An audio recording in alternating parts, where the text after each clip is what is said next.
Pedagang makanan siap saji memberikan solusi berinovasi di tengah pandemi. Di Kota Palembang ada sebuah rumah makan dengan konsep sederhana, yakni nasi bakar, ayam suwir, dan cumi asin.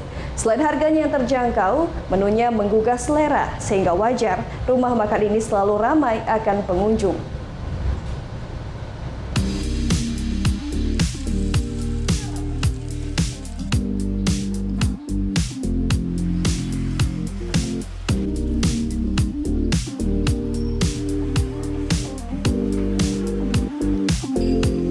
Bagi pemirsa yang masih bingung mau makan siang, tapi bosan dengan menu-menu yang itu saja. Nah, kali ini kita akan mengajak Anda ke sebuah rumah makan sederhana, tepatnya di Jalan Inspektur Marzuki, Pak Jo, Palembang. Di rumah makan ini ternyata ada menu andalan, yakni nasi bakar dengan 2 topping yang menyesuaikan selera Anda, ayam suwir dan cumi asin. Yang membedakan nasi bakar ini dengan yang lain, yakni racikan rempahnya yang bikin ketagihan setelah dimakan. Walau terbilang sederhana, akan tetapi rumah makan ini selalu ramai akan pengunjung. Bahkan banyak juga yang menjadi pelanggan setia dari nasi bakar Wanaka. Salah satunya Riri, yang saat dijumpai tim iNews mengungkapkan bahwa dirinya menjadi pelanggan setia dari nasi bakar Wanaka ini. Mengingat khas akan rempahnya yang bikin beda dari yang lain, dan terpenting harganya pun sesuai dengan kantong, yakni mulai dari Rp12.000 hingga Rp45.000.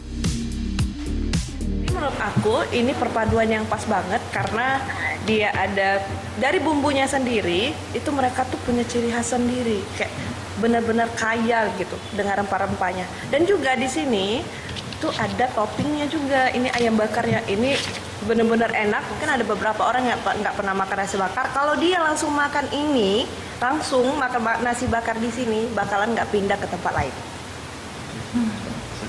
Enak banget.